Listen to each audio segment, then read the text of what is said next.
Bonsoir à tous. Nous sommes ravis de vous accueillir ce soir pour ce webinaire dédié à l'ostéoporose avant la ménopause, organisé par le GRIO, le groupe de recherche et d'information sur les ostéoporoses. Pour ceux qui n'auront pas eu la chance de nous rejoindre ce soir, ils pourront retrouver cette présentation sur le site du GRIO à partir de la semaine prochaine. Et j'en profite avant pour dire, vous êtes bienvenus à la journée scientifique du GRIO qui aura lieu le 14 janvier à Paris. Alors je suis Véronique Breuil, rhumatologue à Nice. Et j'ai le plaisir de co-animer ce webinaire avec le professeur Florence Trémolière.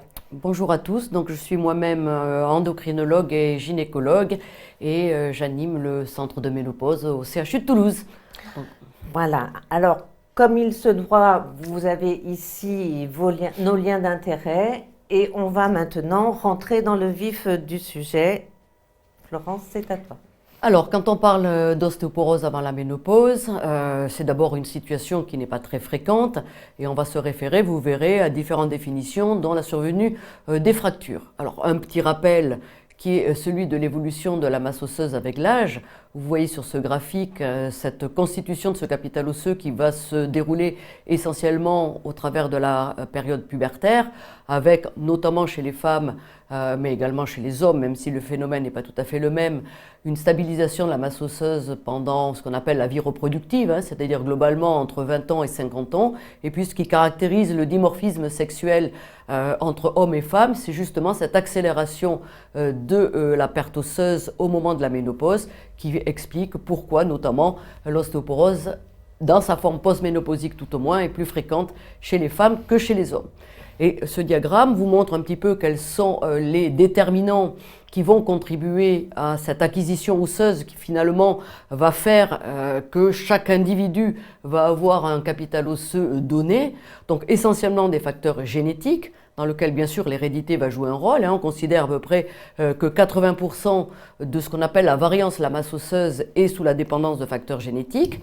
Et puis vous avez notamment au moment de la puberté l'influence d'autres facteurs, les stéroïdes. On sait par exemple que l'âge de la puberté va contribuer à l'acquisition maximale du capital osseux. C'est notamment qu'une puberté tardive, et ça a été bien montré chez l'homme, peut être un facteur de moins bonne acquisition du capital osseux. Et puis tout ce qui va se passer au moment de la puberté, et là on va être amené à en rediscuter, notamment tous les phénomènes d'hypogonadisme acquis qui vont survenir dans les années qui suivent immédiatement à l'installation de cette puberté, va également jouer un rôle. Et puis souvent, ce dont on parle souvent, c'est-à-dire le calcium, la vitamine D, l'activité physique, bien sûr que ça peut contribuer à une bonne acquisition du capital osseux, mais vous voyez que la part relative de ces deux déterminants est beaucoup plus faible que celle notamment de la génétique. Encore une fois, la variance à la masse osseuse, elle est avant tout expliquée par des raisons génétiques.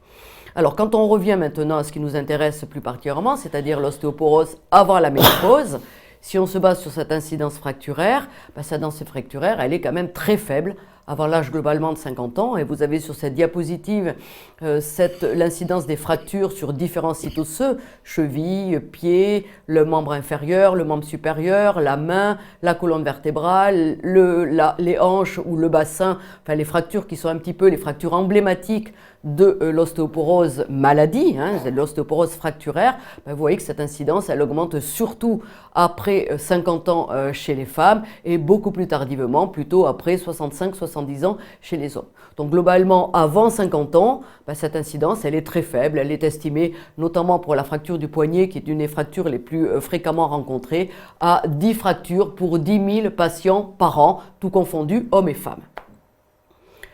Il n'en demeure pas moins que les identifier est quelque chose d'important, puisqu'on sait que toute fracture qui survient même avant la ménopause, elle représente un facteur de risque d'une fracture notamment chez la femme après la ménopause. Et vous voyez que le risque relatif, quand on en fait une fracture, quelle qu'elle soit, quelle que soit sa localisation, eh bien, est associé à une augmentation de 30%, de refaire une fracture là également, quelle que soit sa localisation, dans la période après la ménopause, d'où encore une fois de ne pas complètement négliger ces fractures qui surviendraient avant la ménopause, notamment chez la femme, dans des contextes bien sûr de faible fragilité. On ne parle pas de fracture traumatique, même si on sait qu'actuellement, même une fracture traumatique est associée à une augmentation du risque de fracture chez le sujet âgé ou chez la femme après la ménopause. Alors, en pratique, comment on parle d'ostéoporose chez une femme jeune, c'est-à-dire une femme non ménopausée? Est-ce qu'il faut notamment utiliser la définition OMS de l'ostéoporose, dont vous savez tous qu'elle est basée sur une diminution de T-score avec ce T-score inférieur à moins 2,5? Pour la société de densitométrie osseuse, pour l'ISCD, non. Avant l'âge de 40 ans, on va parler d'une diminution de la densité minérale osseuse exprimée en écart type de la valeur normale pour l'âge et le poids, c'est-à-dire on va l'exprimer en termes de Z-score et on va considérer qu'un sujet a une déminéralisation osseuse quand son Z-score est inférieur à moins 2. Au-delà de 40 ans, on va garder la définition densitométrique de l'ostéoporose basée sur ce T-score inférieur à moins 2,5. Pour l'IOF, vous voyez que par contre, cette définition densitométrique de l'ostéoporose, c'est-à-dire ce fameux T-score inférieur à moins de 5, on peut l'utiliser pour tous les sujets de plus de 20 ans. Par contre, pour les sujets de moins de 20 ans, on va rester sur une diminution d'un Z-score inférieur à moins 2 pour considérer que le capital osseux de l'individu en question est anormal, et en sachant par contre, et ça c'est ce que vous avez marqué également sur cette diapositive, que notamment dans toute cette période péripubertaire où on va avoir une interférence avec la croissance staturale, puisque je vous rappelle que la mesure de la densité minérale osseuse par absorptiométrie biphotonique, c'est une densité surfacique, donc il y a une dépendance à la taille, et qu'il est certain qu'on peut avoir des gains densitométriques, ne serait-ce que par l'augmentation de la taille staturale. Donc on a souvent des difficultés d'interprétation chez le sujet jeune. C'est pour ça qu'on préfère utiliser ce Z-score inférieur à moins 2 plutôt que le T-score inférieur à moins 2. Et puis, bien évidemment, si vous êtes confronté à un événement fracturaire qui survient dans un contexte de faible traumatisme et si cet événement fracturaire, il y a parallèlement une diminution de la densité minérale osseuse, soit avec ce Z-score inférieur à moins 2 pour les sujets les plus jeunes ou un T-score à moins 2,5, il est évident qu'on pourra parler là également d'ostéoporose. Alors, dans quelles circonstances on va être amené finalement à être confronté à cette problématique? Soit chez un individu qui fait une fracture dans un contexte de très faible traumatisme, soit parce qu'on a un contexte pathologique évocateur, et je vous ai mis sur cette diapositive les principales causes de ces ostéoporoses qui sont dans ce cas-là plus des ostéoporoses finalement secondaires. On est dans un contexte pathologique, alors on va y revenir tout au long de ce webinaire, tout ce qui est hypogonadisme primaire, secondaire, la corticothérapie, la chirurgie bariatrique qui touche quand même souvent des sujets plutôt jeunes. La chirurgie bariatrique, c'est pas à 60 ans qu'on l'a fait, c'est plutôt à 25, 30 ou 35 ans. Et puis toutes les autres causes qui sont des causes assez classiques de déminéralisation osseuse, sans oublier des beaucoup plus rares causes qui ont lieu notamment chez la femme à la problématique de la grossesse ou de l'allaitement. Et puis parfois c'est une découverte fortuite. La maman a fait une fracture du col fémur, eh bien souvent, parfois, ça nous arrive, la fille a 35 ou 40 ans, elle veut savoir si elle-même, son capital osseux est déjà impacté et on se trouve finalement avec des personnes qui font un examen densitométrique et pour lequel, de manière tout à fait fortuite, on va retrouver une déminéralisation osseuse. Alors, les causes les plus fréquentes de ces ostéoporoses secondaires, si on met de côté tout ce qui est ostéopathie génétique, chez la femme, les grandes causes, ce sont les hypogonadismes, que ce soit les annexectomies chirurgicales, l'insuffisance ovarienne prématurée. Chez les femmes les plus jeunes, tout ce qui est troubles du comportement alimentaire, au premier rang duquel figure l'anorexie mentale, l'activité physique intensive, et puis des causes un tout petit peu moins fréquentes, que sont l'hyperprolactinémie, les insuffisances hypophysaires ou les dygénésies gonadiques, type syndrome de Turner par exemple, qui est le chef de file de ces dygénésies. Toutes les endocrinopathies, pratiquement toutes les endocrinopathies sont des pathologies déminéralisantes, à quelques exceptions près, peut-être l'acromégalie, et sous réserve qu'elles n'induisent pas d'hypogonadisme. Et puis après, vous avez également des pathologies inflammatoires, des pathologies digestives, les pathologies d'immobilisation, et puis tout ce qui est la iatrogénie, avec deux grands chefs de file, que sont la corticothérapie d'un côté et les traitements par anti-aromatase chez la femme pour le cancer du sein ou chez l'homme dans les cancers de la prostate où on est parfois dans des situations un peu plus difficiles. Donc ça, on va voir, hein, on va reprendre certaines de ces causes d'ostéoporose secondaire les plus fréquentes pour vous donner quelques pistes en termes de prise en charge et de diagnostic. Mais globalement, l'ostéoporose du sujet jeune et particulièrement chez la femme, c'est plutôt une ostéoporose secondaire. Alors, qu'est-ce qu'il faut faire un bilan complémentaire? Bah oui, hein, comme toute ostéoporose, en particulier si vous avez une diminution tout à fait patente de la densité osseuse et qu'en plus, il y a eu une fracture à faible traumatisme. Donc, l'objectif principal, c'est d'éliminer une cause d'ostéoporose secondaire. Et donc, il y a un petit bilan type à partir du moment où on n'a pas d'orientation clinique. Il est évident que si votre patiente elle est traitée pour un cancer du sein avec une association d'agonistes du GnRH et d'anti-aromatase, ben on sait très bien l'impact délétère que cette association a sur le tissu osseux. C'est vrai que le bilan d'ostéoporose secondaire, bon, on peut imaginer qu'elle puisse avoir également une autre pathologie, mais il va être moins impératif que si vous n'avez aucune orientation clinique. Alors ces bilans d'ostéoporose secondaire, vous allez pouvoir les retrouver partout, hein. Globalement, je dirais qu'au minimum, c'est un bilan phosphocalcique sans et de préférence également avec un contrôle de la calciurie des 24 heures, une numération formule sanguine, un bilan inflammatoire à minima, CRP, VS. Vous voyez que je ne vous ai même pas mis l'électrophorèse des protides parce que c'est vrai que le myélome chez quelqu'un de très jeune, ce n'est pas forcément quelque chose de très fréquent.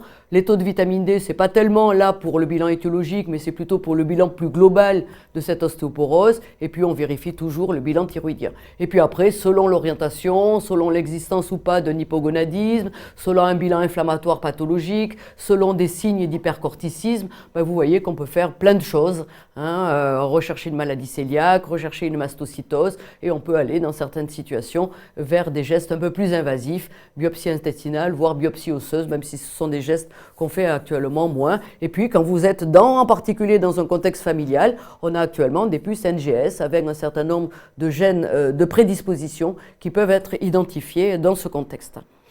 L'évaluation, si une fois que vous avez fait votre bilan d'ostéoporose secondaire, dans tous les cas, et si vous n'avez pas un bilan étiologique positif, ben le minimum, je dirais, pour la prise en charge à ce moment-là du risque fracturaire ou de l'ostéoporose de votre sujet, de votre patient ou de votre patiente, ben au minimum un bilan phosphocalcique, une évaluation du 25-hydroxyvitamine D, et puis les marqueurs du remodelage osseux et notamment le CTX plasmatique qui va nous donner un petit peu une idée de l'évolutivité de l'ostéoporose. En d'autres termes, est-ce qu'on est dans une situation où l'ostéoporose elle est liée à une mauvaise acquisition du capital osseux qui est ancien et on a peu d'évolution de cette ostéoporose, ou est-ce qu'on est éventuellement dans un phénomène dynamique, ce qui du reste peut nous conduire à reprendre le bilan étiologique et à être sûr qu'on a éliminé toute situation d'ostéoporose secondaire.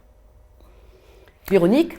Alors, merci Florence. Alors, vous l'avez compris, hein, c'est une pathologie rare dont le traitement n'est pas simple. Comme toute pathologie rare, puisqu'il y a peu de patients, donc nous n'avons pas de recommandations parce qu'on ne peut pas s'appuyer sur des études qui permettent d'avoir un niveau de preuve de rang A. Les effectifs sont faibles et puis, on va le voir ensemble, il y a peu ou pas de données, voire pas de données sur l'efficacité antifracturaire des traitements. Alors, Florence l'a bien dit, la première chose, c'est les règles d'hygiène de vie. En fait, c'est valable pour tout le monde, même ceux qui n'ont pas d'ostéoporose, je dirais pas encore d'ostéoporose, mais on va particulièrement insister dans cette population avec la pratique d'exercices physiques en charge. Je vous rappelle que c'est tous les exercices physiques, sauf la natation et le vélo, où il n'y a pas ce petit impact qui a une action ostéogénique. La nutrition, ça c'est un élément très important, hein, avec évidemment la normalisation des apports calciques, de la vitamine D, même si parfois on est amené à en prescrire, des apports caloriques normaux, il en faut suffisamment et on reparlera de l'anorexie mentale, mais il faut aussi bien sûr éviter l'obésité, des apports protéiques, ça c'est important, on sait que les protéines vont avoir un effet bénéfique, hein, stimuler un petit peu l'IGF-1, éviter les régimes trop salés qui entraînent des fuites urinaires de calcium, éviter les sodas qui ont le même effet, trop de café, plus de 4 tasses de café par jour ou plus d'1 litre de thé par jour. Évidemment, éviter l'alcool et le tabac. Ceci étant dit, donc c'est valable pour tout le monde, mais dans cette population particulière, qui est donc en âge de procréer pour la plupart, même si certaines vont s'approcher progressivement de la ménopause, c'est une question difficile. Alors on va traiter rarement si finalement il n'y a pas de fracture, pas de cause retrouvée, et le Z-score est supérieur à -3 déviation standard. Pourquoi? Parce que finalement, on est dans une situation où on est probablement sur une masse osseuse génétiquement basse. On n'est pas sûr qu'elles vont fracturer et donc on va les surveiller. On propose de recontrôler la densité minérale osseuse 1 ou 2 ans plus tard et d'évaluer si finalement on a une masse osseuse qui est stable, donc ce sera dans un contexte plutôt génétique, ou s'il y a une perte osseuse significative, et on reviendra sur ce point. Alors, juste pour information, peu de données donc dans cette population non fracturaire sans cause retrouvée, mais avec ce tout petit travail que j'ai quand même réussi à identifier, vous voyez, avec très peu de patientes, 15 à l'inclusion, qui ont été suivies 3 ans et chez qui on a donné de manière systématique une supplémentation vitamino-calcique conséquente, 1500 mg par jour de calcium et des apports en vitamine D de 400 à 800 unités par jour et de l'exercice physique régulier. Les patientes avaient un âge moyen de 35 ans et les auteurs concluent qu'on observe une augmentation de la masse osseuse à tous les sites, mais en particulier au rachis. Attention, très très faible objectif, 15 au départ, 2 à l'arrivée et au suivi de 3 ans, il n'y en avait que 7. Mais bon, en tout cas, ça nous conforte dans le fait qu'il faut faire de l'exercice et qu'il faut avoir des apports vitamino-calciques normaux. Mais supplémenter des gens qui ne sont pas en carence d'apport, ça n'a pas d'intérêt. Deuxième situation, sur qui traiter? Eh bien, on va avoir la situation où on a une densité minérale osseuse basse, cette fois-ci associée à une fracture par fragilité. Florence a bien insisté sur le bilan étiologique et je vais à nouveau réinsister. Si la cause est retrouvée, ce qui est le cas dans 50 à 90% des cas, on va s'attacher à traiter la cause et à la corriger à chaque fois que c'est possible. Si en revanche la cause n'est pas retrouvée ou la cause est impossible à traiter, on va voir que c'est un petit peu plus délicat et là on peut être amené à traiter. Un petit exemple justement sur les ostéoporoses gravidiques. Alors ça c'est une cause retrouvée bien entendu. Ici 107 patientes qui ont été suivies 6 ans après avoir fait une fracture sévère dans le cadre d'une ostéoporose gravidique. Pourquoi on va les traiter? Parce que sur cette petite cohorte, 25% ont eu dans les suites une nouvelle fracture, dont 20% une nouvelle fracture lors d'une grossesse ultérieure. Alors on reparlera du timing par rapport à la grossesse. Mais donc ça c'est un argument pour dire fracture sévère, densité osseuse basse, on ne peut pas corriger la cause, on va envisager un traitement. La corticothérapie aussi et le cancer du sein. Est-ce qu'on a des outils d'aide à la décision comme dans l'ostéoporose post-ménopausique? Eh bien, malheureusement, je dirais que la réponse est non. Le FRAX a été validé uniquement pour les sujets de plus de 40 ans, donc on ne peut pas l'utiliser dans ce contexte. Pour l'aide à la décision thérapeutique, les marqueurs biologiques du remodelage et le TBS, Trabecular Bone Score, eh bien, pour l'instant, on n'a pas de données qui nous encourageraient à l'utiliser. La première étude, là aussi, difficile de trouver des données, mais ils ont regardé les marqueurs du remodelage 3 mois après une fracture. On sait que c'est augmenter après une fracture. Donc ça a peu d'intérêt.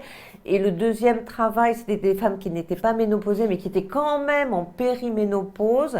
Et là, effectivement, dans cette période de périménopause, un haut niveau de remodelage était prédictif de la perte densitométrique.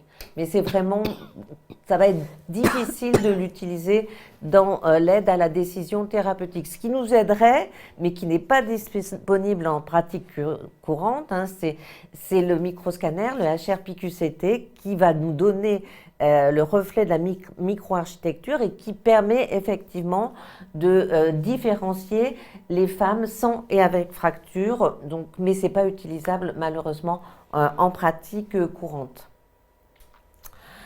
Alors, la prise en charge du risque fracturaire, Florence, pour commencer. Donc le risque, vous l'avez bien compris, qu'il est faible dans une grande majorité des cas et qu'il est pour partie fonction de l'évolution osseuse, en particulier quand on est dans une cause secondaire. Donc Véronique l'a dit, hein, traiter la cause étiologique chaque fois que possible, ça va être la priorité. C'est pas toujours facile, mais en particulier, c'est quand même parce que c'est une des causes les plus fréquentes, bah, effectivement, un hypogonadisme, ça se traite. Hein, on voit trop malheureusement de jeunes femmes qui sont en aménorrhée hypoestrogénique et puis soit on leur dit « Oh, pas de problème, c'est le stress, ça va revenir, pas de souci ». Non, un hypogonadisme hypoestrogénique, hein, à partir du moment où vous avez fait le bilan et qu'on n'est pas dans une situation d'insuffisance ovarienne prématurée, mais qui de toute façon va se traiter également, on ne peut pas accepter qu'il y ait plus de 3 à 6 mois d'une aménorrhée hypoestrogénique. Et ça, la réponse, c'est le traitement hormonal substitutif. Alors, ce traitement hormonal substitutif, hein, donc on va faire un petit focus sur ce qui finalement est le plus difficile à prendre en charge, qui sont ces troubles du comportement alimentaire et en particulier ces anorexies mentales. Tout simplement pourquoi ? Parce qu'on n'est pas dans une situation où l'hypogonadisme hypoestrogénique est le seul déterminant du déficit osseux. Hein, ce n'est pas une patiente qui pourrait avoir par exemple une tumeur hypophysaire avec un hypogonadisme pour lequel c'est la carence œstrogénique en tant que telle qui va expliquer le retentissement osseux, mais pour lequel à partir du moment où vous allez donner un traitement hormonal, ben, finalement on va pouvoir rétablir assez rapidement la situation. Là, dans tout ce qui est troubles du comportement alimentaire et plus particulièrement bien sûr dans l'anorexie mentale, eh bien, la carence œstrogénique en tant que telle est loin d'être le seul déterminant du déficit osseux qu'on va observer dans cette situation clinique.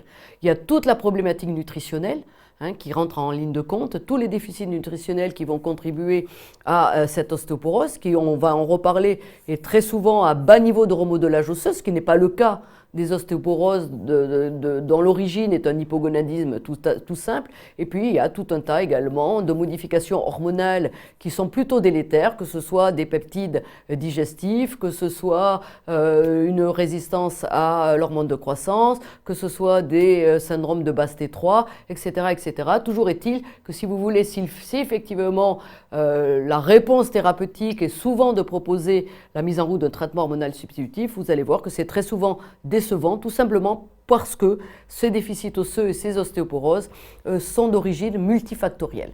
Il n'en demeure pas moins que dans toutes les situations d'aménorrhée hypoestrogénique, eh bien effectivement, on ne les laissera pas évoluer et il faudra amener une réponse thérapeutique. Alors, si on continue donc sur l'anorexie mentale et les troubles du comportement alimentaire, ben, la traduction, elle est inscrite sur cette diapositive, c'est-à-dire que quel que soit le site osseux que vous allez mesurer, qu'il s'agisse de la colonne vertébrale, qu'il s'agisse de la hanche, du col dans sa totalité, enfin de l'extrémité supérieure du fémur dans sa totalité, ou du col fémoral et du corps entier, qui sont du reste plus le reflet de l'os cortical du squelette, eh bien on a des diminutions significatives de capital osseux, qui est la plupart du temps au prorata de la période d'aménorrhée préalable, et particulièrement si celle-ci est apparue assez rapidement dans les premières années péripubertaires. Pour vous montrer justement tout ce retentissement osseux dans cette situation d'anorexie mentale qui n'est pas uniquement liée à l'hypogonadisme, à l'aménorrhée hypoestrogénique. On a comparé dans ce travail des jeunes filles qui avaient une anorexie mentale, hein, c'est ce que vous avez sur la partie gauche de la figure donc AN, anorexie mentale, donc 269 jeunes filles qui ont été comparées avec des jeunes filles qui avaient une aménorrhée hypothalamique liée à l'activité physique intensive. Bien, si vous regardez, déjà, vous avez des différences en termes, bien sûr, de poids, en termes différents items entre ces deux populations. Mais quand on regarde la mesure de la densité osseuse, quand on regarde les valeurs de densité minérale osseuse, quels que soient les sites osseux, vous voyez que vous aviez des vraies différences entre les anorexiques mentales, ce sont les barres noires, par rapport aux aménorrhées hypothalamiques qui sont les barres grises, mais qui ont déjà des déficits plus importants que les sujets de contrôle dans cette étude, qui sont les barres blanches. Hein. Et vous voyez que quelle que soit la façon dont on va mesurer le capital osseux, qu'on le fasse par densitométrie osseuse ou par PQCT, qu'on regarde la densité volumétrique, on a des différences significatives. Le seul élément qui différencie ces jeunes femmes atteintes d'anorexie mentale par rapport à celles qui ont une aménorrhée hypoestrogénique, je dirais pure, hein, dans un contexte d'activité physique, ce sont les fractures de stress, qui sont effectivement beaucoup plus fréquentes chez ces aménorrhéiques sportives que chez les aménorrhéiques dont l'ostéoporose est plus liée à des troubles du comportement alimentaire.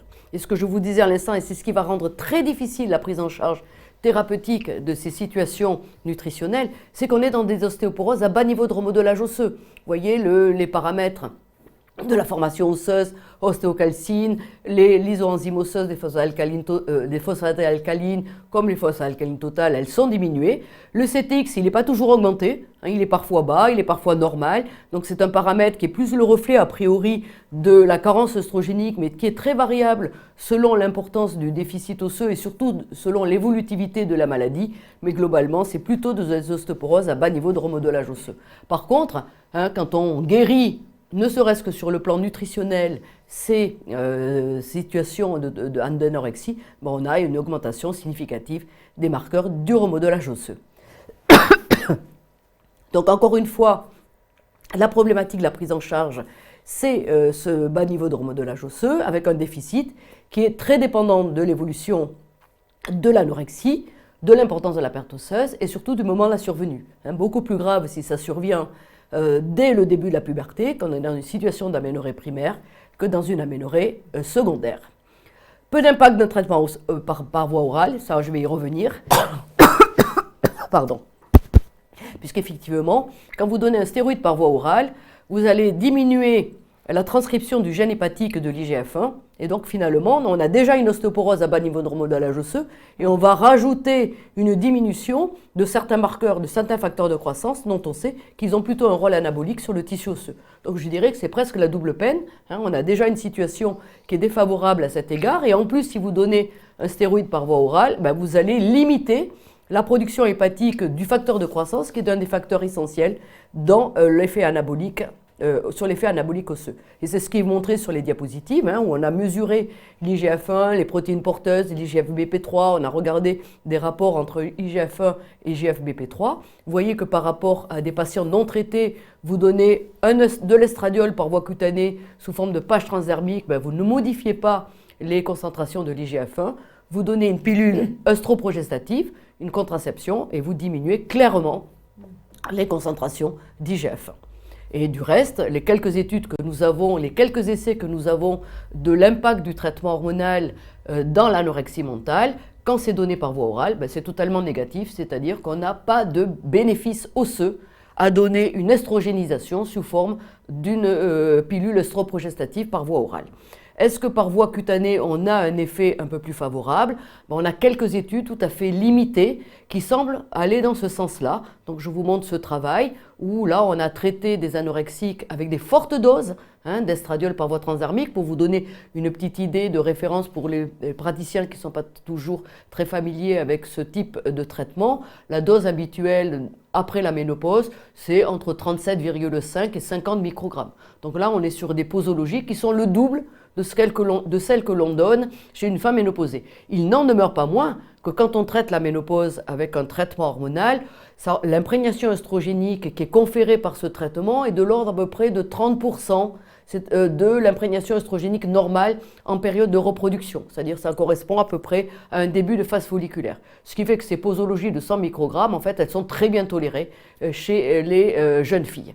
Et vous voyez que dans ce travail, après 6 mois, 12 mois, 18 mois de traitement, selon qu'elles aient reçu dans cet essai contrôlé le traitement hormonal ou pas de traitement, on a effectivement des variations significatives du capital osseux.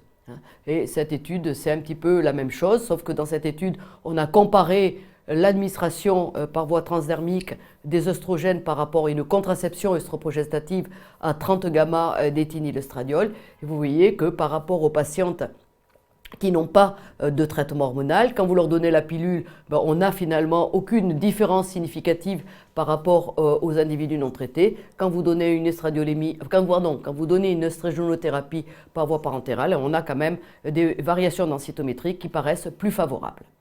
Donc en pratique, privilégier chaque fois que possible l'apport cutané de l'estradiol, puisque vous n'allez pas avoir d'effet négatif sur la production de l'IGF-1 hépatique et dans certains cas, vous pourrez même optimiser cette production hépatique. Alors il faut reconnaître que ce n'est pas toujours facile, hein. C'est beaucoup plus simple pour ces jeunes femmes de prendre un comprimé ou de prendre une pilule, d'autant plus qu'elles ont les images des jeunes filles de leur âge qui prennent la pilule, plutôt que de leur donner un patch. Alors le gel, on ne l'utilise jamais, hein, contrairement à ce que l'on fait à la ménopause. La plupart du temps, on utilise des patchs transdermiques, mais c'est vrai qu'il y a un problème d'acceptation et d'observance qui est loin d'être négligeable dans cette population. Qu'en est-il des traitements de l'ostéoporose? Très peu de données, hein, je reprends ce que Véronique vous a dit tout à l'heure, c'est-à-dire très peu d'essais concernant les traitements classiques de l'ostéoporose sur des populations tout à fait limitées. Donc là, je vous ai colligé sur cette diapositive les 3 essais qui ont évalué l'impact des biphosphonates, un essai avec la landronate et 2 essais avec le risédronate, et avec un impact osseux qui est très limité, ce qui peut se comprendre, puisque ce sont des agents anti-résorbeurs. On est déjà sur des ostéoporoses plutôt à bas niveau de remodelage osseux. On ne peut pas beaucoup attendre en termes de bénéfices osseux, tout en sachant que ce sont des essais qui concernent l'évolution densitométrique, pas de données vis-à-vis des fractures. Beaucoup plus intéressant, oui, c'est le tériparatide, puisque là, effectivement, on va stimuler notamment la sécrétion d'IGF-1, que ce soit la sécrétion d'IGF-1 hépatique, mais surtout au niveau osseux. Et là, on a quelques essais qui sont qui sont plutôt très optimistes, hein, en ce sens qu'on va avoir des vrais gains densitométriques avec l'utilisation de la tériparatide dans ces ostéoporoses à bas niveau de remodelage osseux, dont, l'image caricaturale est celle de ces troubles nutritionnels, de ces troubles du comportement alimentaire. Et vous voyez que le gain densitométrique que l'on observe quand on fait des suivis densitométriques, il est associé avec une augmentation des marqueurs du remodelage osseux et notamment des marqueurs de la formation osseuse comme le PA-NNP. Même si le CTX augmente aussi, hein, puisqu'on n'a plus ce découplage, au contraire, on va avoir cette augmentation du remodelage osseux dans sa globalité, mais avec une formation osseuse qui prédomine sur l'activité de résorption osseuse. On continue ? Alors, oui, on continue. Donc, on a largement parlé de l'anorexie mentale parce que c'est une des grandes causes d'ostéoporose chez la femme non ménopausée. Et donc, l'enjeu pour les ostéoporoses secondaires qu'on aura traquées, c'est de traiter et contrôler la pathologie sous-jacente. J'ajouterais juste pour l'anorexie mentale l'importance de la reprise de poids, puisqu'il y avait eu ce travail de l'équipe lilloise qui avait montré que le traitement hormonal dont tu as parlé marchait chez celles qui arrivaient à retrouver un BMI supérieur à 17, alors que l'effet était beaucoup moins satisfaisant chez celles qui ne reprenaient pas de poids. Bien évidemment, et encore plus si elles reprennent des cycles spontanés. Exactement. D'où l'intérêt de ne pas leur donner une pilule qui finalement peut masquer, en particulier lorsqu'il y a une reprise pondérale, la reprise évolutive de l'activité ovarienne. Voilà, alors pour parler des autres causes, la maladie cœliaque, c'est le régime sans gluten, hein, qui est très strict. Le vrai régime sans gluten pour une vraie maladie cœliaque. L'hyperpara, la chirurgie. Bon, pour les hypercalciuries, ça peut se discuter, hein, le thiazidique. Et puis moi, je parlerai de toutes les maladies inflammatoires chroniques comme la polyarthrite rhumatoïde, les MICI, le lupus. Ça va être contrôler finalement l'inflammation, puisqu'on sait que l'inflammation est inducteur d'une augmentation de la résorption osseuse. La mucoviscidose, c'est plus délicat et ça sera vraiment du cas par cas. On va reparler de ces cas par cas car contrôler la maladie en dehors de la greffe, c'est difficile. Voilà. Alors, si on rentre dans les ostéoporoses secondaires, l'ostéoporose cortisonique, c'est finalement celle où on a le plus de données. Vous connaissez les recommandations françaises de prise en charge de l'ostéoporose cortisonique et il y avait un petit chapitre dédié finalement aux femmes non ménopausées où on soulignait qu'il n'y avait pas de traitement systématique avant la ménopause dans cette population car il y a très peu de fractures, qu'il fallait bien sûr contrôler l'inflammation et évaluer finalement la pathologie sous-jacente et la dose et la durée de corticothérapie. On sait finalement une faible corticothérapie pour contrôler l'inflammation jusqu'à 5 mg va avoir finalement un effet bénéfique puisque ça contrôle l'inflammation et on n'est pas dans des fortes doses. Donc c'est vraiment du cas par cas et en gros on va traiter s'il y a une fracture, si on décide de ne pas traiter et que la corticothérapie doit être poursuivie, dans certains cas, eh ben on va réévaluer à 2 ans la densité osseuse et voir s'il y a une perte significative. Plus récente, donc ces recommandations, elles remontent à 2012. Plus récente, c'est les recommandations américaines de l'ACR. Donc chez les femmes de moins de 40 ans, où donc il y a un algorithme de diagnostic où ils disent qu'il faut rechercher les antécédents personnels de fracture ou les autres facteurs de risque. S'il n'y en a pas, on ne fait même pas de densité minérale osseuse. S'il y en a, eh bien, il faut faire une évaluation densitométrique dans les 6 mois où on débute la corticothérapie. Et alors, quelles sont les recommandations, ces recommandations récentes? Je les ai trouvées vraiment intéressantes. Si le risque est faible, donc risque faible, finalement, bon, pas de déminéralisation, pas de fracture, calcium, vitamine D, activité physique, comme pour tout le monde. Si le risque est modéré à élevé, on va envisager un traitement. Alors le risque élevé, ben, c'est quand il y a des fractures, et le risque modéré, ils l'ont défini de la façon suivante. Une corticothérapie de plus de 7,5 mg par jour prévue pour plus de 6 mois et un Z-score inférieur à -3 à l'indécide de mesure, ou bien une perte osseuse supérieure à 10% à 1 an au rachis ou à la hanche, de l'importance de réévaluer à 1 an après l'introduction de la corticothérapie, ou bien encore de très fortes doses de corticothérapie, soit plus de 30 mg par jour et une dose cumulée de plus de 5 g dans l'année précédente chez des femmes de moins de 40 ans. Donc ça, c'est le risque modéré. Enfin, le risque élevé, la fracture. Dans ces cas-là, on va envisager un traitement spécifique de l'ostéoporose. Ce traitement ne sera envisagé que s'il n'y a pas de grossesse prévue dans les 12 mois. Et globalement, biphosphonate oral en première intention et tériparatide en deuxième intention. On parlait là de l'ostéoporose cortisonique.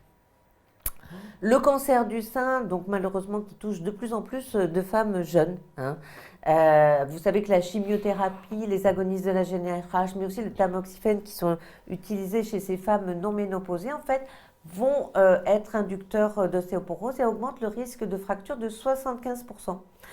On va proposer dans cette population un traitement par biphosphonate associé à la supplémentation vitamino-calcique dans 2 situations.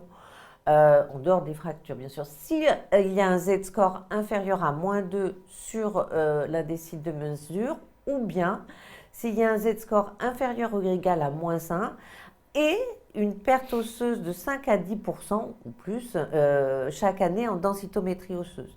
Là, on va proposer un traitement. Dans ce cadre-là, on est sur des biphosphonates et on va préférer l'acide zolédronique et donc on a le premier auteur de la position de l'EMA.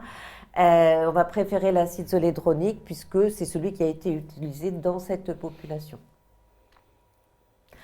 Alors, quels médicaments on a à notre disposition pour traiter spécifiquement l'ostéoporose? Oestrogène, le professeur Trémolienne, on en a largement parlé et c'est très important. Donc, s'il y a une mauvaise imprégnation hormonale, jamais le raloxifène chez une femme non ménopausée.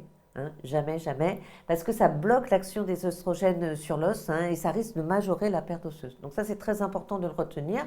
Il nous reste 3 molécules, on va voir quoi en penser, les biphosphonates, le tériparatide et le dénosumab. Alors les biphosphonates, on a des données chez la femme non ménopausée concernant l'amélioration de la densité minérale osseuse ou la prévention de la perte osseuse chez les femmes non ménopausées, mais on n'a pas de données de fracture. On l'a pour l'ostéoporose cortisonique, pour le traitement du cancer du sein, les ostéoporoses gravitiques, l'anorexie mentale, la mucoviscidose, les thalassémies et les maladies inflammatoires chroniques de l'intestin, les MICI. Alors, les biphosphonates, la spécificité, vous savez que ce sont des molécules qui ont une forte affinité pour l'os et qui vont s'accumuler dans l'os de la mère. Ça passe la barrière placentaire et ça se fixe dans l'os du fœtus. On est chez des femmes en âge de procréer. Chez le rat, il y a des effets toxiques au cours de la grossesse. Donc jusqu'à il y a peu de temps, on n'avait que des cas rapportés sans groupe témoin de patients qui avaient été exposés aux biphosphonates pendant la grossesse, qui parlaient de prématurité, petits poids de naissance avec des hypocalcémies transitoires et de très rares cas de fausses couches et d'anomalies. Mais en fait, récemment, donc en 2018, le CRAT, qui est l'organisme français, le centre de référence des agents tératogènes, qui a publié cette étude particulièrement intéressante. Elles ont pris 36 femmes qui avaient reçu un biphosphonate pendant la grossesse et les 6 mois la précédente. Et ils ont regardé ce qui s'était passé. Donc, il y en avait 23 qui avaient reçu ces biphosphonates pendant la grossesse pour une maladie systémique, lupus, PR, maladie de Crohn, 13 pour des pathologies osseuses, ostéoporose cortisonique, dysplasie fibreuse, ostéogenèse imparfaite.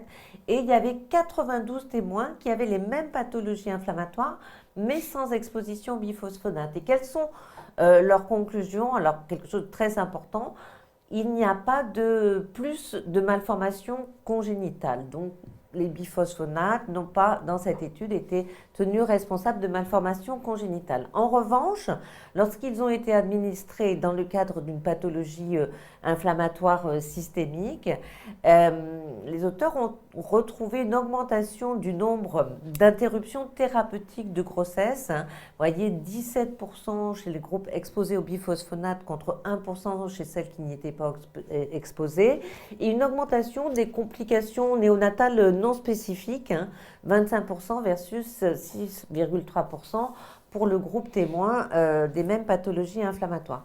En ce qui concerne les biphosphonates qui avaient été donnés dans le cadre d'une pathologie osseuse, il y avait une augmentation des fausses couches, 20% de fausses couches. Voilà. Donc, qu'est-ce que concluent les auteurs? En conclusion, ils disent que les données sont rassurantes parce qu'il n'y a pas d'effet tératogène majeur chez les femmes enceintes exposées aux biphosphonates. Cependant, ils ont observé un taux plus élevé de complications néonatales non spécifiques dans les maladies systémiques et d'avortements spontanés si les biphosphonates étaient donnés dans les maladies osseuses. Et ils concluent que peut-être un des facteurs, c'était qui pouvait expliquer ces complications, c'est que les pathologies, la sévérité des pathologies sous-jacentes, maladies systémiques ou ostéoporose, et les traitements concomitants avaient pu aussi contribuer à la survenue de ces complications. Donc, leur conclusion, c'est de dire que si les biphosphonates ne sont pas recommandés chez les femmes enceintes, il faut quand même rassurer les patientes qui pourraient avoir été exposées et raisonnablement les rajouter. Et là, je vous ai mis une des fiches du CRAT, c'est celle pour le risedronate, mais c'est la même pour les autres biphosphonates. Donc, quand il y a une grossesse qui est prévue, il faut réévaluer le bien fondé de la poursuite du traitement par biphosphonate et on préfère éviter son utilisation en cours de la grossesse. S'il y a on découvre une grossesse ou si on doit traiter une femme enceinte, on évitera. Et si ça s'avère indispensable, ce qui est rarissime, il faut alors proposer une surveillance échographique du squelette fœtal. En gros, on découvre une grossesse chez une patiente qui prend un biphosphonate, on la rassure quant au risque malformatif et on réévalue le bien fondé de la poursuite du traitement. Donc en général, on l'arrête. Et si l'on n'arrête pas, on fait une échographie de suivi. En résumé, les biphosphonates avant la ménopause, c'est au cas par cas, c'est réservé aux formes graves, c'est la durée la plus courte possible et on ne va pas les prescrire s'il y a une grossesse prévue dans les 12 mois à venir. Concernant le dénosumab, c'est une molécule qui a l'avantage d'avoir une vie courte et qui n'a pas de rémanence osseuse. En revanche, l'inconvénient, c'est que pour cette molécule, on n'a pas de données sur l'efficacité et la sécurité de cette molécule chez des femmes non ménopausées. Ce qu'on sait en revanche, c'est que c'est formellement contre-indiqué pendant la grossesse parce que ça a un effet tératogène qui a été mis en évidence chez le singe. Vous voyez, dysplasie dentaire, diminution de la longueur des os, de l'épaisseur corticale, de la résistance osseuse ou alors un phénotype ostéopétrotique qui n'est que partiellement réversible. Donc ça ne fait pas envie. Enfin, le tériparatide, notre dernière cartouche. Alors, on a des données dans cette population pour les aménorrhées secondaires. Tu nous en as un petit peu parlé. Pour l'ostéoporose idiopathique, l'anorexie mentale, les ostéoporoses gravidiques et dans l'ostéoporose cortisonique. Alors, pour l'ostéoporose cortisonique, dans l'essai qui avait comparé le tériparatide à l'alendronate, il y avait des femmes ménopausées, mais aussi des non-ménopausées et des hommes. Le bénéfice du tériparatide chez les femmes non ménopausées était le même que chez les femmes ménopausées, mais dans cette population, on n'a pas de données fracturaires parce qu'il n'y a pas eu assez de fractures. Si on prend ici à droite une petite étude chez des femmes qui avaient été traitées par un agoniste de la GnRH pour endométriose par du tériparatide à 40 microgrammes par jour versus placebo, on voit que le traitement entraîne une amélioration significative de la densité osseuse au rachis dans le groupe traité alors qu'il y a une perte osseuse significative chez les non traités et ça préserve sur l'os périphérique la densité osseuse qui diminue en revanche chez les patientes non traitées. Ici, une autre étude dans l'ostéoporose idiopathique cette fois-ci. 21 femmes non ménopausées, une étude ouverte de 24 mois avec un traitement à 20 microgrammes par jour où les auteurs ont montré dans cette petite population que le tériparatide entraînait une augmentation de la densité osseuse attendue, mais surtout une amélioration de la microarchitecture, qui est une caractéristique de ces ostéoporoses idiopathiques, avec quand même un phénomène qui pour l'instant n'est pas expliqué, on verra par ailleurs, 4 patientes non répondeuses. C'est-à-dire que ça a marché, c'est 17 patientes, et il y en a 4, ça ne répond pas. Il ne l'explique pas très bien. La même équipe, en fait, a regardé ce qui se passait chez ces femmes à l'arrêt du tériparatide. Et bien, quand on arrête le tériparatide, on perd le bénéfice, on repère le bénéfice rapidement qu'on avait acquis. Donc, il y a une réversibilité dans cette population d'ostéogenèse imparfaite, ce qui veut dire que d'ostéoporose idiopathique, ce qui veut dire que si on fait one shot de tériparatide sans rien, on va reperdre le bénéfice et ça fait reculer le problème de 18 mois. La même équipe encore, même si le premier auteur n'est pas le même, ils ont regardé des femmes traitées par agoniste de la GnRH pour une endométriose, traitées 1 an. Ils les ont divisées en 2 groupes, celles qui avaient l'agoniste de la GnRH sans tériparatide et d'autres qui avaient le tériparatide. Et vous pouvez voir en fait, donc à 1 an, déjà c'est la première... alors, je ne sais pas si je peux bouger. Non, je ne peux pas bouger la flèche. Le groupe 1, c'est celle qui n'avait pas reçu de tériparatide. À 1 an, on a une diminution significative de la densité osseuse. Et quand on les suit 1 an plus tard, elles vont récupérer une partie de ce qu'elles ont perdu, mais pas tout. Alors que dans le groupe tériparatide, elles ne perdent pas de densité minérale osseuse. Et à l'arrêt du traitement et de l'agoniste de la GnRH, et du traitement par tériparatide, elles gagnent encore de l'os parce qu'elles gagnent ce qu'elles avaient perdu avec l'agoniste de la GnRH.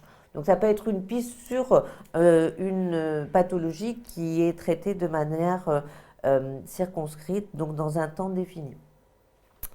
La même étude, la même équipe encore sur des ostéoporoses idiopathiques, donc 41 femmes traitées par teriparatide versus 13 sous placebo, traitées 6 mois, et puis après tout le monde a été mis sous teriparatide pour 18 mois.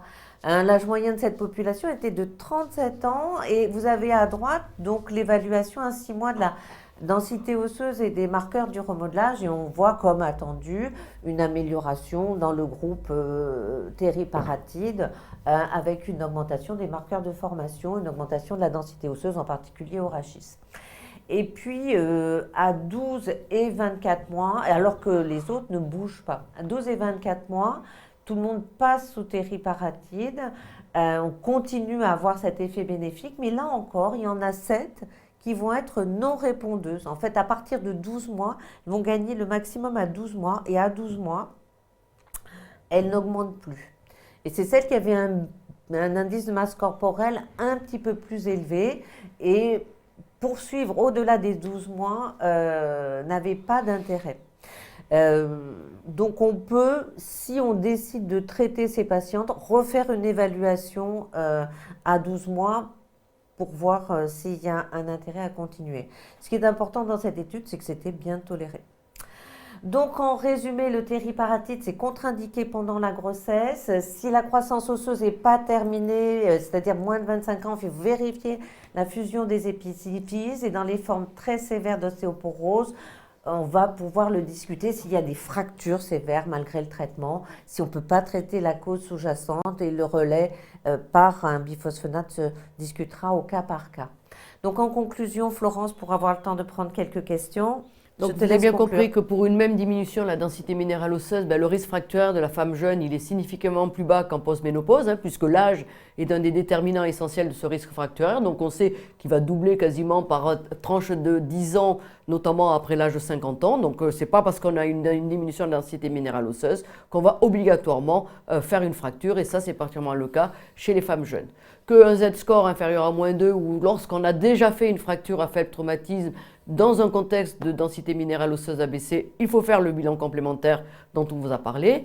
Que les causes secondaires, j'espère que vous avez bien compris que ça représentait globalement 40 à 60%, même parfois un peu plus selon les séries de ces ostéoporoses que l'on découvre avant la ménopause.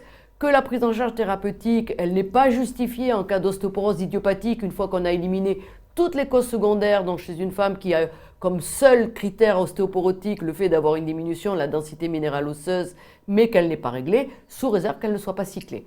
Et que dans ces cas-là, on va bien sûr insister sur tout ce qui est règles hygiéno-diététiques, et puis éventuellement proposer un suivi. En général, ce qu'on leur propose, c'est au moins de refaire une densité osseuse à 2-3 ans, et si celle-ci est stable, à ce moment-là, on va réévaluer le risque fracturaire lorsqu'elle débutera sa ménopause, si bien sûr dans l'intervalle, il n'y a aucun événement intercurrent. Donc en conclusion, la supplémentation œstrogénique, elle doit être proposée bien évidemment en cas d'aménorrhée, de préférence par voie cutaneuse, notamment si le déficit osseux est significatif, et notamment lorsque ça s'inscrit dans un contexte de troubles du comportement alimentaire, et que les traitements de l'ostéoporose, notamment les biphosphonates, chez ces jeunes femmes, doivent être vraiment réservés aux situations exceptionnelles. Voilà, et dernière diapo pour vous rappeler l'importance du bilan étiologique, et on va s'y intéresser quand même quand il y a une fracture par fragilité osseuse, parce que c'est cette population qui va bénéficier de la prise en charge. Alors on a le temps pour quelques questions. Il y en a certaines, on a déjà répondu. Quelle prise en charge proposée aux patientes anorexiques présentant des scores très abaissés, tu l'as dit. Que proposer à une jeune patiente de 35 ans serveuse qui a fait des fissures des plateaux tibiaux des deux côtés sans traumatisme, avec une densité minérale osseuse normale au col et un Z-score à moins 1,7 au rachis. Bionormal en dehors d'une carence en vitamine D, je pense qu'on a répondu. D'abord, elle n'a pas de Z-score inférieur à -2, et on va simplement corriger la vitamine D. Alors, je dirais, Véronique, si je peux me permettre, je dirais que bien sûr, on va vérifier que cette jeune femme est bien cyclée.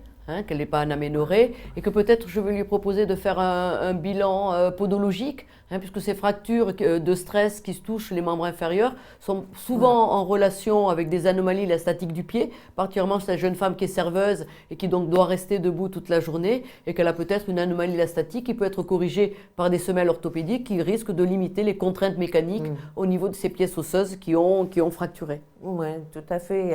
Alors, après combien de temps peut-on envisager une grossesse après la prise d'un biphosphonate, en sachant qu'il perdure dans l'os au-delà de 12 mois? Alors, c'est vrai que c'est une vraie question. Alors, on va en général choisir le biphosphonate qui a la moins grande rémanence osseuse, c'est-à-dire le risédronate. On aime bien 1 an, c'est pour ça que ça a été mis dans 1 an. On sait que l'effet du risédronate il diminue après 6 mois, mais 6 mois, on préfère 1 an et on prend celui qui a la moins grande rémanence osseuse. Alors, en cas de traitement pendant 6, 8 ou 10 ans avant la ménopause, pourra-t-on represcrire ensuite un traitement? Alors, oui, bien sûr. Il n'y a pas, je veux dire, la demi-vie des biphosphonates, elle est longue. Il n'en demeure pas moins que ça, on peut suivre. Alors, c'est pas toujours très consensuel, mais disons qu'on peut parfois s'aider des marqueurs. Si les marqueurs remontent, et si vous êtes dans une situation de haut risque fracturaire, on peut tout à fait envisager de faire une deuxième séquence thérapeutique. Alors, dans quel délai?